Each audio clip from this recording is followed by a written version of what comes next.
Hi friends, mission GS academy में आपका स्वागत है। आज मैं फिर आपके लिए बिहार एसएससी का सेट प्रैक्टिस लाया हूं, जिसमें आपको जीके और जीएस के क्वेश्चन का डिस्कशन कराया जाता है। इसमें आपको 150 क्वेश्चन रहते हैं और 75 क्वेश्चन के सामने आपको डिस्कशन कर दिया जाता है। यह जो अभी सेट चल रहा है, आपको एडुटेरिया के बुक जो है वॉल्यूम 1 से चल रहा है। इसमें 5 सेट बाकी था, इसमें 10 सेट मैंने अपलोड कर दिया था। जैसे ही ये 5 सेट खत्म होगा उसके बाद दूसरा बुक आएगा और वो कंटिन्यू एक समय बता दिया जाएगा कि कितना बजे सेट चलेगा।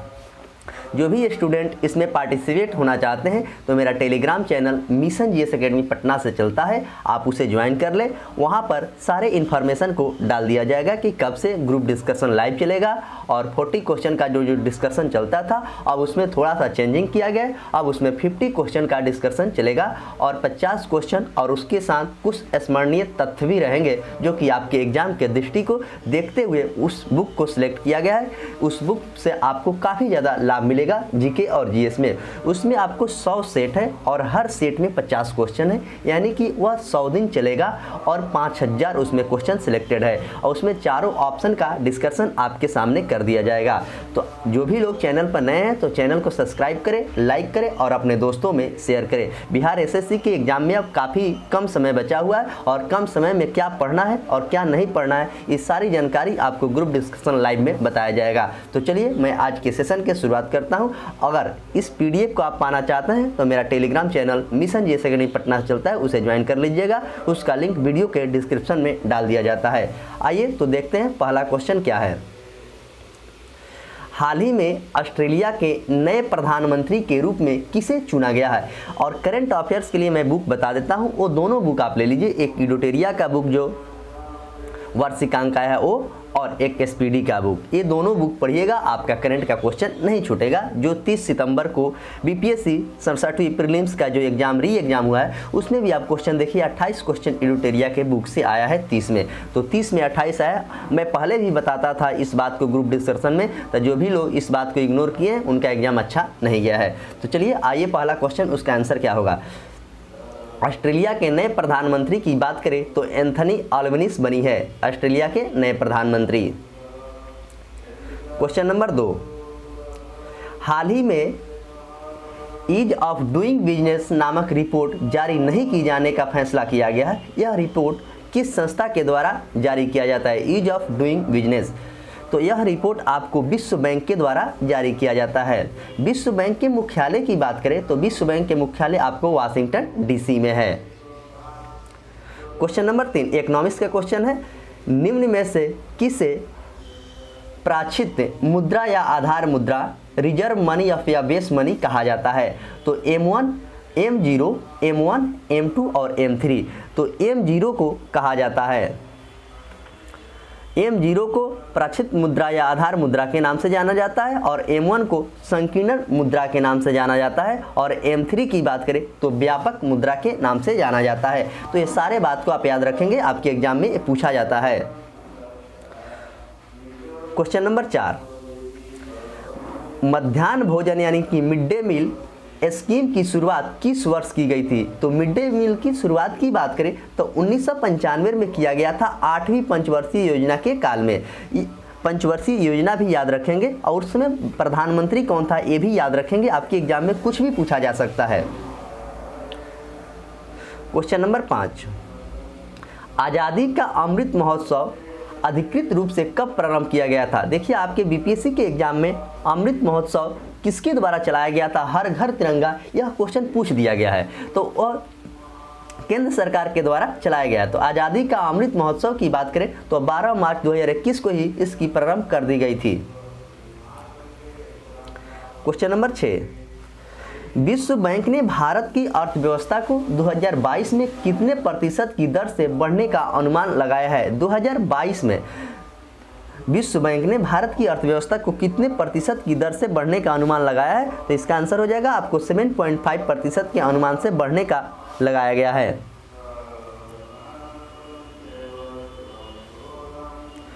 क्वेश्चन नंबर 7, निम्नलिखित में से कौन से महिला खिलाड़ी टेस्ट मैच की दोनों पारियों में अर्धशतक बनाने वाली पहली भारतीय एवं दुनिया के चौथी बल्लेबाज बन गई है? पहली भारतीय बनी है और दुनिया के चौथी बन गई है? तो स्मृति मांधना, मिताली राज, हरप्रीत कौर और सैफ वर्मा। तो इसका आंसर हो जाएगा आपको ऑप्शन डी, यानी कि सैफ वर्मा जो है, जो कि पहली खिलाड़ी बनी है दोनों पारियों में अर्धशतक बनाने वाली, भारतीय और विश्व की चौथी। आइए क्वेश्चन नंबर 8 देखते हैं। क्वेश्चन नंबर 8 कह रहा है कि हाल ही में किस अफ्रीकी देश में 1098 कैरेट के दुनिया के तीसरे सबसे बड़े डायमंड की खोज की गई है? दुनिया के सबसे बड़े तीसरे डायमंड की खोज किया गया है? तो घाना, बोत्सवाना, केन्या और अल्जीरिया। तो इसका आंसर हो जाएगा आपको बोत्सवाना में इसकी खोज की गई है। क्वेश्चन नंबर 9, भारत का पहला कौन सा राज्य या केंद्र शासित प्रदेश है जो कि टीबी मुक्त घोषित कर दिया गया है? कौन सा राज्य या केंद्र शासित प्रदेश है? तो आपको लक्षद्वीप जो है यह टीबी मुक्त घोषित है। गोवा भी की बात करें तो गोवा के मुख्यमंत्री प्रमोद सावंत है और हर घर जल योजना गोवा के सरकार के द्वारा शुरू किया गया है। क्वेश्चन नंबर 10, निम्नलिखित में से किस राज्य सरकार ने जहां वोट वहां वैक्सीन अभियान की शुरुआत किया है? यह क्वेश्चन काफ़ी ही अच्छा क्वेश्चन है। जहां वोट वहां वैक्सीन कौन से सरकार के द्वारा किया गया? तो यह दिल्ली सरकार के द्वारा किया गया। दिल्ली के मुख्यमंत्री अरविंद केजरीवाल है और दिल्ली के उपराज्यपाल की बात करें तो दिल्ली के उपराज्यपाल अभी विनय त्रिपाठी हैं। क्वेश्चन नंबर 11, आपके बिहार एसएससी का जो एग्जाम होगा उसमें भी आपको 10 करंट अफेयर्स रहेगा, तो आप करंट अफेयर्स आपके स्कोर को काफ़ी ज़्यादा इंक्रीज करेगा। भारत सरकार ने किस समिति के सिफारिश पर लोकसभा और राज्यसभा के टीवी चैनल के विलय कर दिया? तो रवि प्रकाश समिति, सूर्य प्रकाश समिति, शशि शेखर वेम्पति समिति, आनंद मोहन समिति। तो इसका करेक्ट आंसर आपको ऑप्शन सूर्य प्रकाश समिति होगा। क्वेश्चन नंबर 12, क्वेश्चन नंबर 12 कह रहा है कि विश्व शरणार्थी दिवस किस दिन को मनाया जाता है? विश्व शरणार्थी दिवस 10 जनवरी, 12 मार्च, 20 जून और 20 अप्रैल को। तब विश्व शरणार्थी दिवस की बात करें तो 20 जून को विश्व शरणार्थी दिवस मनाया जाता है। क्वेश्चन नंबर 13, निम्नलिखित में से किस अंतर्राष्ट्रीय बॉक्सर एवं 1998 एशियाई खेलों में स्वर्ण पदक विजेता का निधन हो गया है? 1998 में वह स्वर्ण पदक विजेता था और उसका निधन हो गया। राहुल सचदेवा, डीको सिंह, मोहन अग्रवाल और प्रमोद सिंह। तो इसका करेक्ट आंसर हो जाएगा आपको डीको सिंह की निधन हो गया है। क्वेश्चन नंबर 14, भारत और बांग्लादेश के मध्य में मैत्री सेतु का निर्माण किस नदी पर किया गया है? भारत और बांग्लादेश के बीच में तो तीस्ता नदी, बराकर नदी, ब्रह्मपुत्र नदी और फेनी नदी। तो इसका करेक्ट आंसर हो जाएगा आपको ऑप्शन डी, फेनी नदी पर किया गया है, जिसकी लंबाई की बात करें तो 1.9 किलोमीटर यह लंबा है। भारत और बांग्लादेश के बीच में है और त्रिपुरा के सबरूम तथा बांग्लादेश के रामगढ़ के साथ को जोड़ता है। क्वेश्चन नंबर 15, किस समूह के पौधे को आमतौर पर शैवाल कहा जाता है? यहाँ पर क्वेश्चन पूछा कि किस समूह के पौधे को आमतौर पर शैवाल कहा जाता है? तो थैलोफाइटा, जिम्नोएस्पर्म, ब्रायोफाइटा और टेरिडोफाइटा। तो इसका करेक्ट आंसर हो जाएगा आपको ऑप्शन है, यानी कि थैलोफाइटा।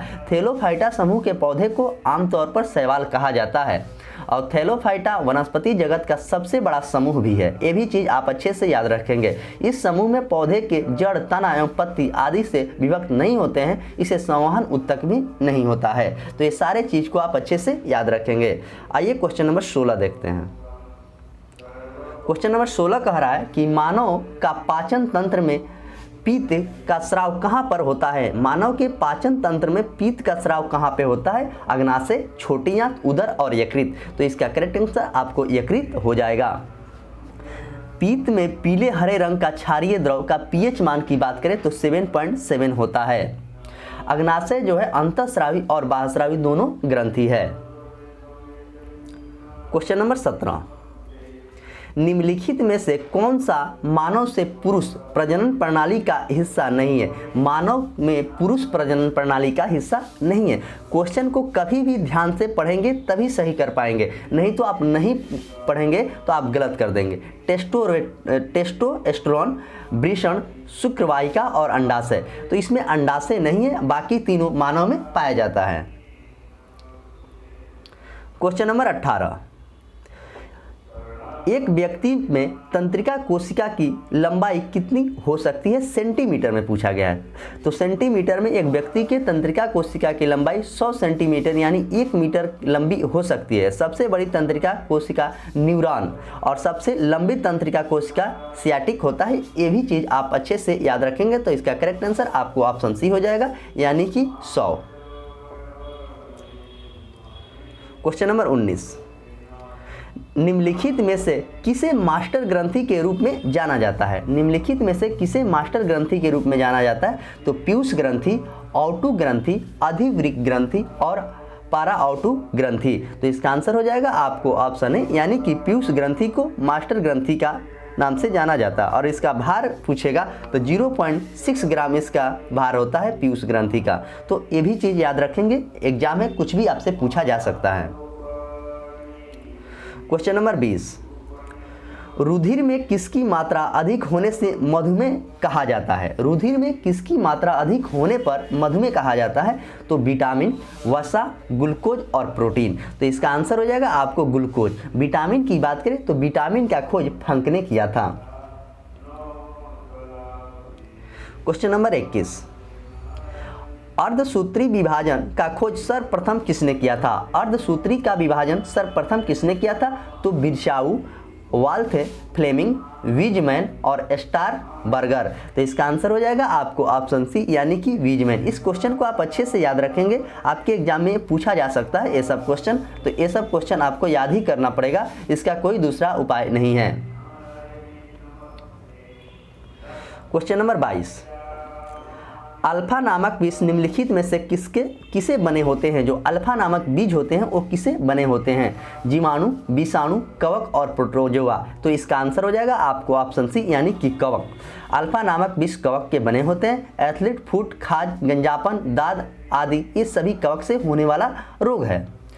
गेहूं का टीका रोग, आलू का अंगमारी रोग और गन्ने का लाल सड़न अपक्षय रोग ये पौधे में कवक के द्वारा होने वाला प्रमुख रोग है। तो ये सारे चीज़ को याद रखेंगे। जीवाणु यानी जीवाणु से जल जनित रोग होता है और विषाणु से बात करें तो एड्स होता है।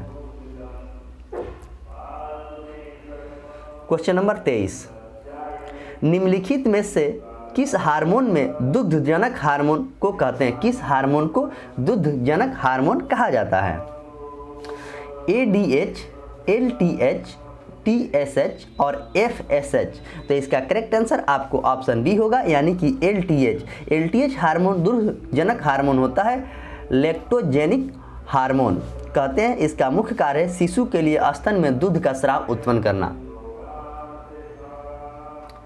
क्वेश्चन नंबर 24, श्वसन के संबंध में कौन सा कथन सत्य है? तो पहला कथन है श्वसन एक अपचयी क्रिया है, यानी कि केटाबोलिक प्रोसेस है। श्वसन का नियंत्रण मस्तिष्क के मेडुला ऑब्लिंगेटा भाग को किया जाता है। श्वसन एक उपचायी क्रिया है जिसे मेटाबॉलिज्म प्रोसेस कहा जाता है। तो इसका आंसर हो जाएगा आपको ऑप्शन ए, यानी कि 1 और 2 दोनों सही है, बाकी गलत है। क्वेश्चन नंबर 25, स्थिर या गतिज अवस्था में परिवर्तन का प्रतिरोध करने की वस्तु की प्रवृत्ति क्या कहा जाता है? क्वेश्चन पूछा कि स्थिर या गतिज ऊर्जा अवस्था में परिवर्तन के प्रतिरोध के करने की वस्तु की प्रक्रिया को क्या कहा जाता है? तो उसे जड़त्व कहा जाता है। न्यूटन के गति के प्रथम नियम को जड़त्व का नियम भी कहते हैं। न्यूटन के प्रथम नियम बल की परिभाषा मिलती है। क्वेश्चन नंबर 26,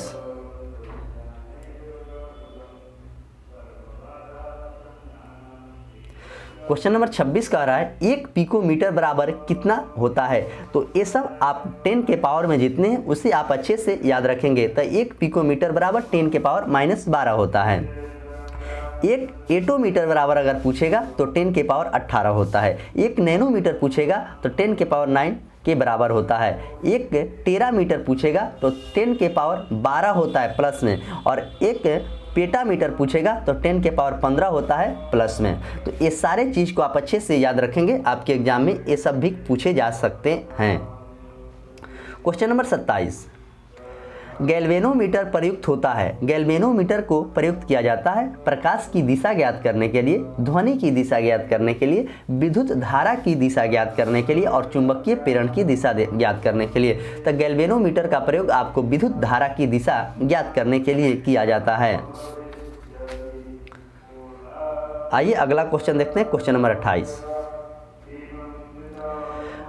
घर्षण बल का कार्य करता है। घर्षण बल कार्य करता है बल की दिशा के लंबवत, बल की दिशा में, बल के विपरीत दिशा में, बल की दिशा के किसी भी कोण पर नहीं। तो इसका आंसर हो जाएगा आपको ऑप्शन सी, यानी कि बल के दिशा में ही घर्षण बल कार्य करता है। घर्षण बल केवल सतह के प्रकृति पर निर्भर करता है। दो सतहों के मध्य में लगने वाले घर्षण उनके संपर्क में क्षेत्रफल निर्भर नहीं करता है।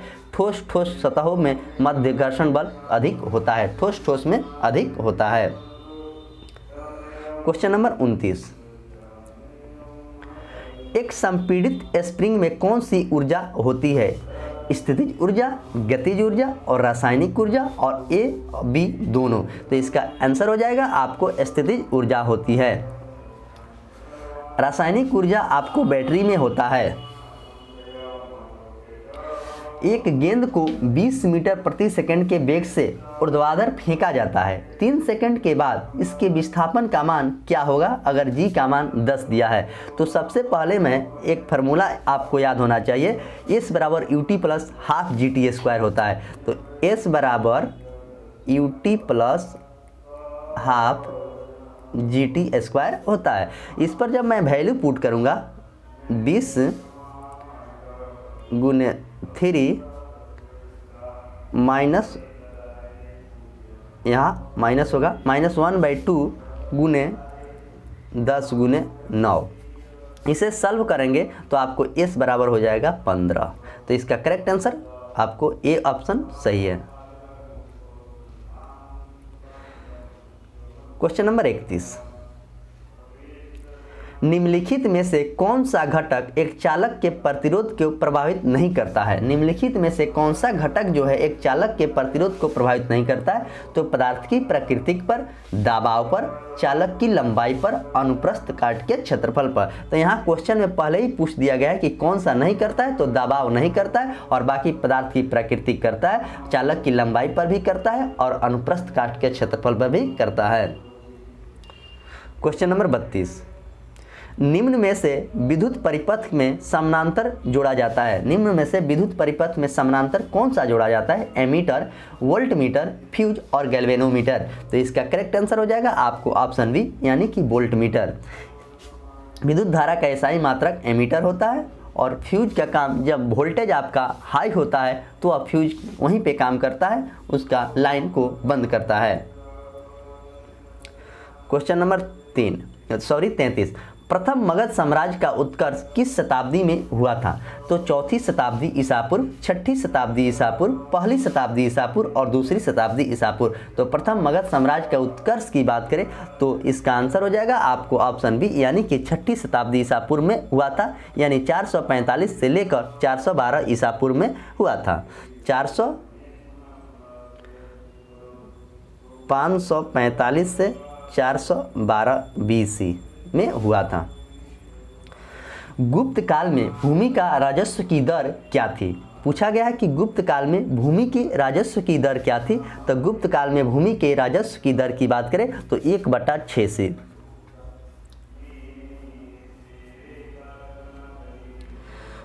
क्वेश्चन नंबर 35, क्वेश्चन नंबर 35 कह रहा है चंपारण आंदोलन, जो चंपारण आंदोलन निम्नलिखित में से कौन से संबंधित व्यक्ति नहीं है? जो चंपारण आंदोलन 1917 में बिहार में पश्चिमी चंपारण में हुआ था, उसमें कौन से व्यक्ति संबंधित नहीं? तो राजेंद्र प्रसाद, अनुग्रह नारायण सिंह, JB कृपलानी और जयप्रकाश नारायण। तो आपको ऑप्शन डी हो जाएगा, यानी कि जयप्रकाश नारायण संबंधित नहीं। जयप्रकाश नारायण चंपारण आंदोलन से संबंधित नहीं थे, इसका संबंध भारत छोड़ो आंदोलन से अन्य सभी नेताओं के चंपारण आंदोलन से संबंधित था। एक जयप्रकाश नारायण ही थे जिनका संबंध उससे नहीं था।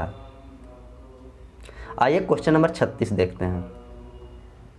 क्वेश्चन नंबर 36 कह रहा है बेगूसराय में चौकीदारी कर के विरोध आंदोलन निम्नलिखित में से किस आंदोलन से का हिस्सा था? तो खिलाफत आंदोलन, असहयोग आंदोलन, सविनय अवज्ञा आंदोलन और भारत छोड़ो आंदोलन। तो इसका करेक्ट आंसर हो जाएगा सविनय अवज्ञा आंदोलन। सविनय अवज्ञा आंदोलन की बात करें तो 1930 से लेकर 1934 तक चला था और भारत छोड़ो आंदोलन की बात करें तो 1942 में हुआ था।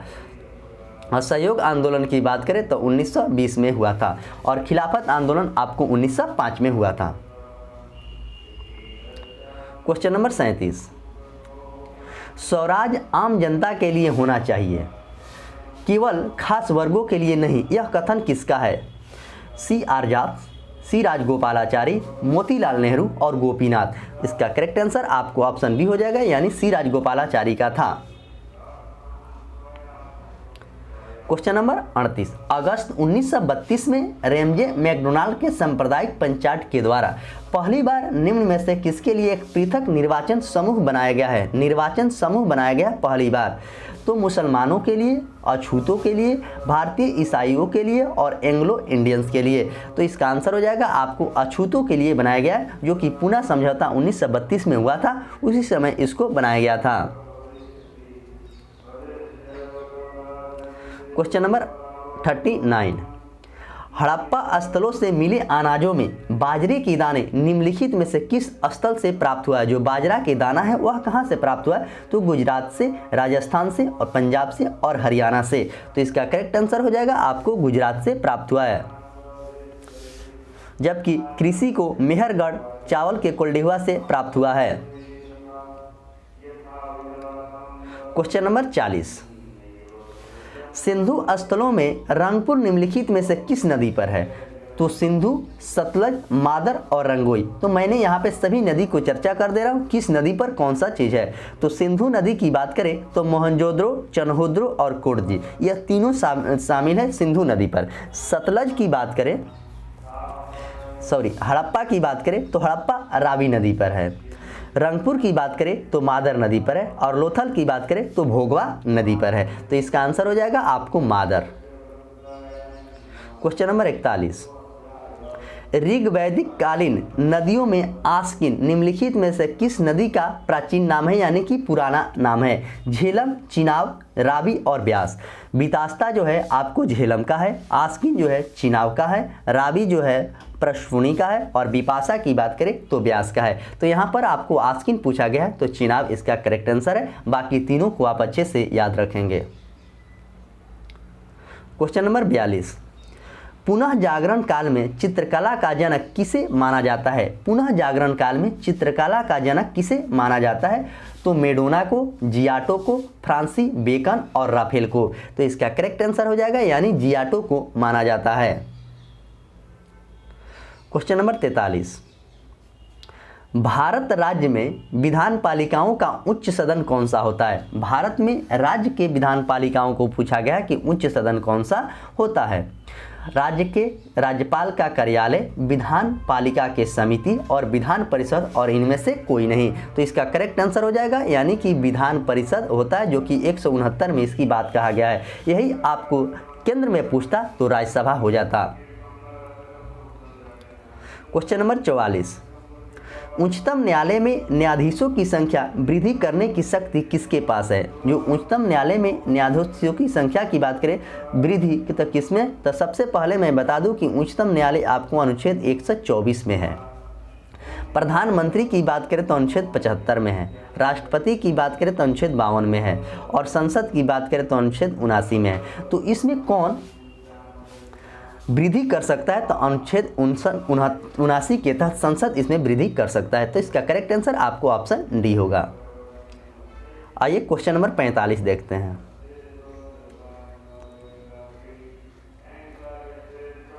क्वेश्चन नंबर 45 कह रहा है कि निम्नलिखित में से कौन सा विषय पंचायती राज संस्थाओं के शक्तियों के अंतर्गत नहीं आता है? यहाँ पर पूछा गया है कि नहीं आता है, तो अच्छे से आपको पढ़ना है।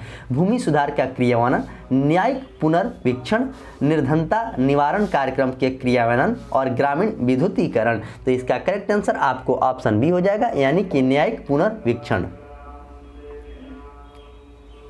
क्वेश्चन नंबर 46, भारतीय राजनीतिक व्यवस्था में कार्यपालिका किसके अधीन रहकर कार्य करती है? भारतीय राजनीतिक व्यवस्था में कार्यपालिका किसके अधीन रहकर कार्य करती है? तो न्यायपालिका के, विधान पालिका के, चुनाव आयोग के और संघ लोक सेवा आयोग के। तो इसका करेक्ट आंसर हो जाएगा आपको ऑप्शन बी, यानी कि विधान पालिका के अंतर्गत रहकर कार्य करती है। चुनाव आयोग यानी निर्वाचन आयोग की बात करें तो अनुच्छेद 324 में निर्वाचन आयोग की बात कहा गया है, और संघ लोक सेवा आयोग की बात अनुच्छेद 315 में कहा गया है। तो ये भी चीज़ आप याद रखेंगे, आपके एग्जाम में अनुच्छेद भी पूछा जाता है। क्वेश्चन नंबर 47, कानूनी विषयों पर राज्य सरकार को परामर्श कौन देता है? कानूनी विषयों पर राज्य सरकार को परामर्श कौन सा देता है? तो महान्यायवादी, महाधिवक्ता, महाभिकर्ता और उच्चतम न्यायालय के मुख्य न्यायाधीश। तो इसका करेक्ट आंसर हो जाएगा, राज्य पर पूछा है तो महाधिवक्ता। महाधिवक्ता की बात करें तो अनुच्छेद 165 में महाधिवक्ता की बात है, और महान्यायवादी की बात करें तो अनुच्छेद 76 में महान्यायवादी की बात है। तो दोनों चीज़ आप अच्छे से याद रखेंगे। क्वेश्चन नंबर 48, भारतीय संविधान में किसके अंतर्गत पंचायती राज प्रणाली की व्यवस्था की गई है? किसके अंतर्गत पंचायती राज की व्यवस्था की गई? मौलिक अधिकार की बात करें तो 12 से लेके 35 तक मौलिक अधिकार है। राज्य के नीति निर्देशक आपको 36 से 51 तक है। मौलिक कर्तव्य के 51 के ए में है, और चुनाव अधिनियम की बात करें तो अनुच्छेद 324 में निर्वाचन आयोग की बात है। तो यहाँ पर पूछा गया कि पंचायती राज, तो पंचायती राज राज्य के नीति निर्देशक तत्व के अंतर्गत आता है।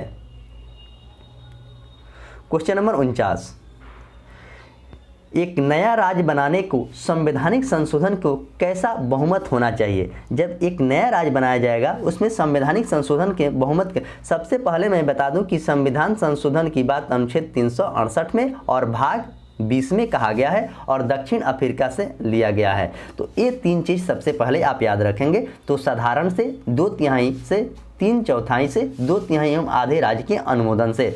तो इसका करेक्ट आंसर हो जाएगा आपको ऑप्शन ए, साधारण बहुमत से किया जाता है। नए राज्य का प्रवेश या गठन, नए राज्य का निर्माण और उसके क्षेत्र के सीमाओं से संबंधित के नामों में परिवर्तन, और राज्य विधान परिषद के निर्माण की उसकी समाप्ति, ये सब साधारण बहुमत से किया जाता है। तो आपको इसको अच्छे से याद रखना है। क्वेश्चन नंबर 50, भारत में ब्लॉक स्तर पर बनी पंचायती समिति केवल है? भारत में ब्लॉक स्तर पर बनी पंचायती समिति केवल है एक सलाहकार निकाय, एक सलाहकार समिति, समन्वय और पर्यवेक्षक पदाधिकारी और प्रशासनिक पदाधिकारी। तो इसका करेक्ट आंसर हो जाएगा आपको ऑप्शन सी, समन्वय एवं पर्यवेक्षक पदाधिकारी इसका करेक्ट आंसर होगा। क्वेश्चन नंबर 51, निम्नलिखित में से कौन सी अफ्रीका महाद्वीप का सबसे ऊंचा शिखर है? कौन से जो है अफ्रीका महाद्वीप का सबसे ऊंचा शिखर है? तो Mount Cameroon, Mount Toubkal, Mount Kenya और माउंट किलिमंजारो। तो इसका करेक्ट आंसर हो जाएगा आपको माउंट किलिमंजारो है।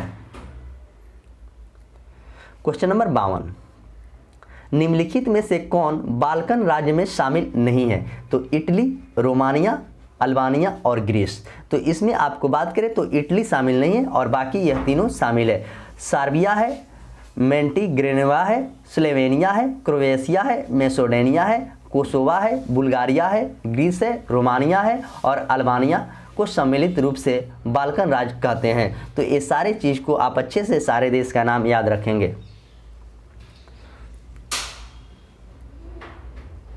क्वेश्चन नंबर 53 नंबर क्वेश्चन कह रहा है कि जब द्रवित मैग्मा ठंडा होकर ठोस हो जाता है तब इस प्रकार के बने सेल को क्या कहा जाता है? तो इस प्रकार के बने सेल को कैंत्रित सेल, अवसादी सेल, अग्नेय सेल और जीवाश्म सेल कहा जाता है। तो इसका आंसर हो जाएगा आपको ऑप्शन सी, उसे अग्नेय सेल कहा जाता है।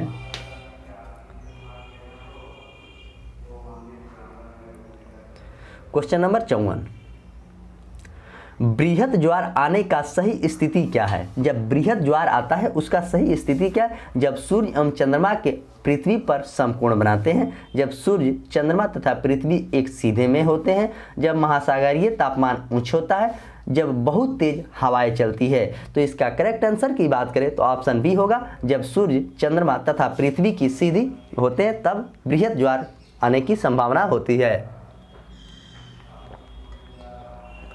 आइए अगला क्वेश्चन देखते हैं, क्वेश्चन नंबर 55 नंबर क्वेश्चन कह रहा है मौसम से संबंधित सभी घटनाएं जैसे वर्षा, कोहरा एवं ओला वर्षण वायुमंडल के किस परत में होती है। यानी कि सभी मौसमी घटनाएं पूछा गया है कि किस परत में होती है। तो आपको क्षोभ मंडल में सभी मौसमी घटनाएं होती है और क्षोभ मंडल की मोटाई गर्मी के दिनों में बढ़ जाता है। समताप मंडल की बात करें तो इसमें वायुयान उड़ते हैं और सबसे ऊपर का मंडल यानी कि बाह्य मंडल होता है और बीच में आपको मध्यमंडल होता है। क्वेश्चन नंबर 56, प्रेरी घास के मैदान संबंधित है। प्रेरी जो है घास का मैदान संबंधित है उत्तरी अमेरिका के उष्णकटिबंधीय घास स्थल, दक्षिणी अमेरिका के शीतोष्ण घास स्थल, दक्षिण अमेरिका के उष्णकटिबंधीय घास स्थल और उत्तरी अमेरिका के शीतोष्ण घास स्थल। तो इसका करेक्ट आंसर हो जाएगा आपको ऑप्शन डी, यानी कि उत्तरी अमेरिका के शीतोष्ण घास स्थल होता है जो प्रेरी घास के मैदान से संबंधित है।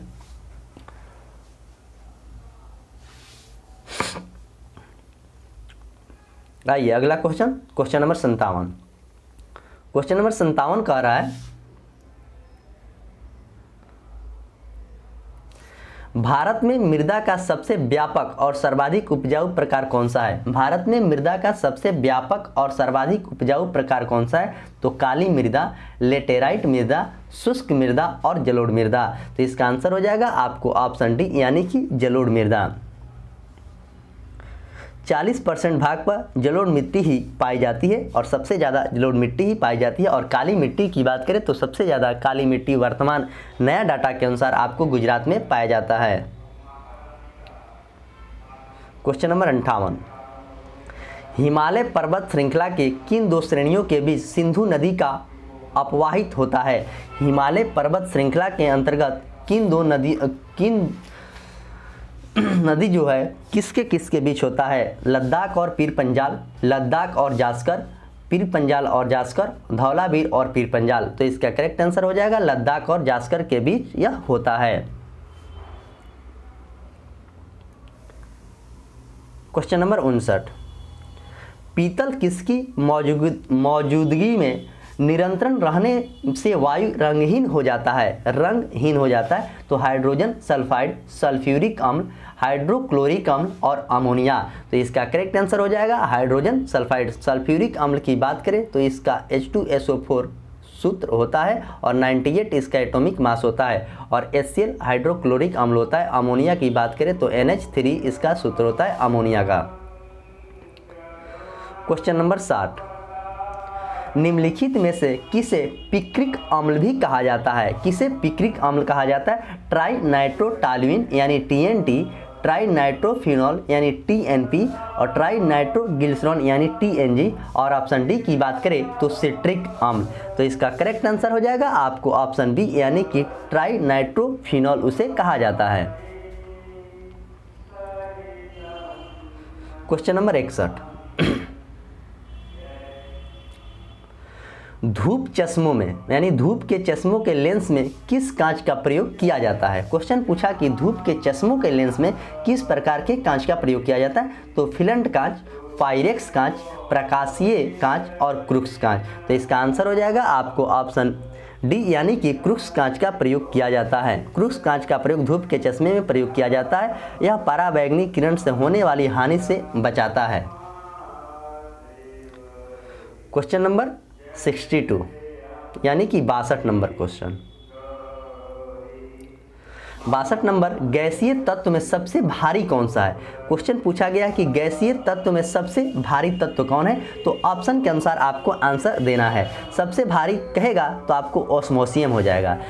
ऑस्मोसियम सबसे भारी होता है और इस ऑप्शन के अनुसार देखा जाए तो रेडॉन इसका करेक्ट आंसर होगा।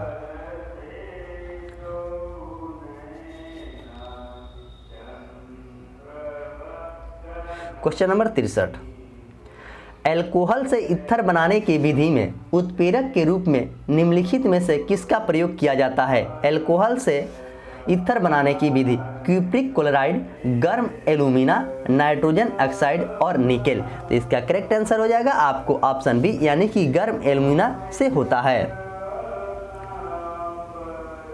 क्वेश्चन नंबर 64, धुआं निम्नलिखित में से किस प्रकार के विलयन का उदाहरण है। पूछा गया क्वेश्चन कि धुआं जो होता है स्मॉग किस प्रकार के विलयन का उदाहरण है। गैस में ठोस का, ठोस में गैस का, द्रव में ठोस का और ठोस में द्रव का।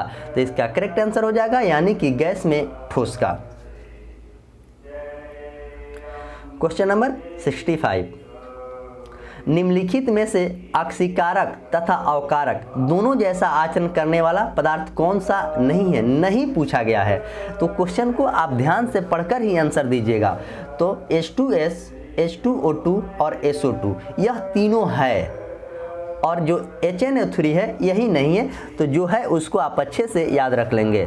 SO2 भी है।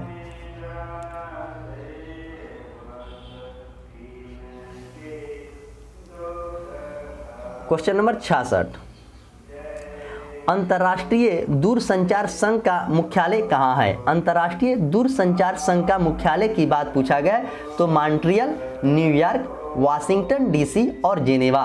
तो इसका करेक्ट आंसर हो जाएगा आपको ऑप्शन डी यानी कि जेनेवा। और यूनिसेफ का मुख्यालय पूछेगा तो आपको न्यूयॉर्क होगा, और IMF का पूछेगा या और विश्व बैंक का पूछेगा तो आपको वाशिंगटन डीसी हो जाएगा। क्वेश्चन नंबर 67, संयुक्त राष्ट्र संघ के महासचिव, संयुक्त राष्ट्र संघ के सचिवालय के महासचिव की नियुक्ति कितने वर्षों के लिए किया जाता है। 3 वर्ष, 4 वर्ष, 5 वर्ष और 9 वर्ष। तो इसका करेक्ट आंसर हो जाएगा आपको ऑप्शन सी यानी कि 5 वर्षों के लिए उन्हें नियुक्त किया जाता है सुरक्षा परिषद की सिफारिश पर। क्वेश्चन नंबर 68, ओपेरा हाउस किस देश के राष्ट्रीय स्मारक है। ओपेरा जो हाउस है किस देश का राष्ट्रीय स्मारक है। तो ओपेरा हाउस ऑस्ट्रेलिया के राष्ट्रीय स्मारक है जो कि सिडनी में स्थित है। ऑस्ट्रेलिया एकमात्र ऐसी जगह है जिसे एक ही साथ महाद्वीप और एक राष्ट्र एक द्वीप माना जाता है, तो ऑस्ट्रेलिया में ओपेरा हाउस है। और ऑस्ट्रेलिया से हमारे संविधान में समवर्ती सूची लिया गया है। ब्रिटेन की बात करें तो ब्रिटेन से एकल नागरिकता लिया गया, और फ्रांस से भाईचारा और बंधुत्व लिया गया, और रूस से मूल कर्तव्य लिया गया है। क्वेश्चन नंबर 69, विश्व रक्तदान दिवस कब मनाया जाता है। विश्व रक्तदान दिवस 14 जून, 21 जून, 17 अप्रैल और 7 अप्रैल। तो इसका करेक्ट आंसर हो जाएगा 14 जून को मनाया जाता है। 21 जून की बात करें तो विश्व योग दिवस मनाया जाता है जो कि 2014 से मनाया जा रहा है। और 7 अप्रैल की बात करें तो स्वास्थ्य दिवस 7 अप्रैल को मनाया जाता है। क्वेश्चन नंबर 70, निम्नलिखित में से कौन सितार वाद्य यंत्र वादक से संबंधित है। सितार वादक यंत्र से संबंधित है, यह क्वेश्चन पूछा गया है। पंडित रविशंकर की बात करें तो वह सितार वादक से संबंधित है, तो इसका करेक्ट आंसर आपको ऑप्शन ए हो जाएगा। जाकिर हुसैन की बात करें तो यह तबला वादक है। हरिप्रसाद चौरसिया की बात करें तो बांसुरी वादक हैं। और अजमत अली खां की बात करें तो सरोद वादक हैं। तो यह चारों को आप अच्छे से याद रखेंगे, कहीं ना कहीं एक आपको एग्जाम में पूछा जा सकता है। क्वेश्चन नंबर 71, किस प्रकार के वन प्रदेश के विश्व का फलोधान कहा जाता है। प्रदेश के विश्व के फलोधान कहा जाता है तो उष्णकटिबंधीय सदाबहार वन, शीतोष्ण पर्णपाती वन, शीतोष्ण सदाबहार वन और भूमध्य सागरीय वन। तो इसका करेक्ट आंसर हो जाएगा आपको ऑप्शन डी यानी कि भूमध्य सागरीय वन। जैसे जैतून, अंगूर जैसे फलों का उत्पादन उसमें किया जाता है आमतौर पर। क्वेश्चन नंबर 72, क्वेश्चन नंबर 72 कह रहा है कि आर्किड एवं ब्रोमाइल्ड जैसे परजीवी पौधे किस प्रकार के वन में उगते हैं। किस प्रकार के वन में उगते हैं तो वर्षा वन, मानसूनी वन, भूमध्य सागरीय वन और शंकुधारी वन। तो इसका करेक्ट आंसर हो जाएगा यानी कि वर्षा वन में ये सब उगते हैं। क्वेश्चन नंबर 73, वन स्थिति जो मनुष्य की सहायता के बिना अपने आप पैदा होती है और लंबे समय तक बिना किसी मानवीय हस्तक्षेप की उगती है, इस प्रकार के वनस्पति को क्या कहा जाता है। तो देशज वनस्पति, विदेशज वनस्पति, अक्षत वनस्पति और छत वनस्पति। तो इसका करेक्ट आंसर हो जाएगा आपको ऑप्शन सी, यानी कि अक्षत वनस्पति होते हैं। क्वेश्चन नंबर 74, सूर सरोवर पक्षी विहार कहाँ पे है? सूर सरोवर जो है पक्षी, यह कहाँ पे है, यह क्वेश्चन पूछा गया है। तो सूर सरोवर पक्षी आपको आगरा में है। इसकी स्थापना 1991 में किया गया था और जो चारों शहर का नाम दिया गया यह सब उत्तर प्रदेश के रायबरेली, प्रतापगढ़ और बलिया शहर है। क्वेश्चन नंबर 75, आज के सेशन के लास्ट क्वेश्चन यानी कि 75 नंबर क्वेश्चन, इंदिरा गांधी अभ्यारण्य किस राज्य में है? पूछा गया कि इंदिरा गांधी अभ्यारण्य भारत के कौन से राज्य में है? तो मध्य प्रदेश, कर्नाटक, महाराष्ट्र और तमिलनाडु। तो इसका करेक्ट आंसर आपको ऑप्शन डी हो जाएगा, यानी कि तमिलनाडु में है। इंदिरा गांधी अभ्यारण्य तमिलनाडु में स्थित है। इसके अलावा वेदांतगल तथा मधुमलाई अभ्यारण्य भी तमिलनाडु में ही है। तो ये दोनों भी आप अच्छे से याद रखेंगे। कान्हा किसली अभ्यारण्य मध्य प्रदेश में है। तो इस तरह 75 क्वेश्चन के सामने आपके बिहार एसएससी का मॉडल सेट प्रैक्टिस 6 नंबर जो था, जो कंटिन्यू क्रम वाइज नहीं कराया जाता है, जिस दिन जो सेट मन होता है वही सेट निकाल कर दिया जाता है और स्टूडेंटों के सामने सेट मारा जाता है। और इसका आंसर मिलाने के बाद जिसका भी जितना नंबर आ रहा है आप लोग कमेंट बॉक्स में ज़रूर बताएं। और जो भी लोग अभी तक चैनल को सब्सक्राइब नहीं किए तो आप लोग चैनल को सब्सक्राइब करें, लाइक करें और अपने दोस्तों में ज़्यादा से ज़्यादा शेयर करें कि और भी स्टूडेंट को इससे फ़ायदा मिले। और टेलीग्राम आप ज्वाइन जरूर कीजिएगा, क्योंकि टेलीग्राम में ही आपको इन्फॉर्मेशन डाला जाता है। तो चलिए मैं इसी के साथ आज के सेशन के समाप्त करता हूँ। मिलेंगे फिर कल, 2 दिन और यह चलेगा और उसके बाद आपको कंटिन्यू एक रूटीन की तरह सारे चीज़ चलने लगेंगे। उसके बाद मैं आपको सब चीज़ बता दूंगा कि कौन से टेस्ट कब होगा, ग्रुप डिस्कशन लाइव कब होगा और सुबह में जो 50 क्वेश्चन का डिस्कशन चलता है वो चलता रहेगा ही 8 बजे। तो चलिए धन्यवाद, मिलेंगे अगले वीडियो में।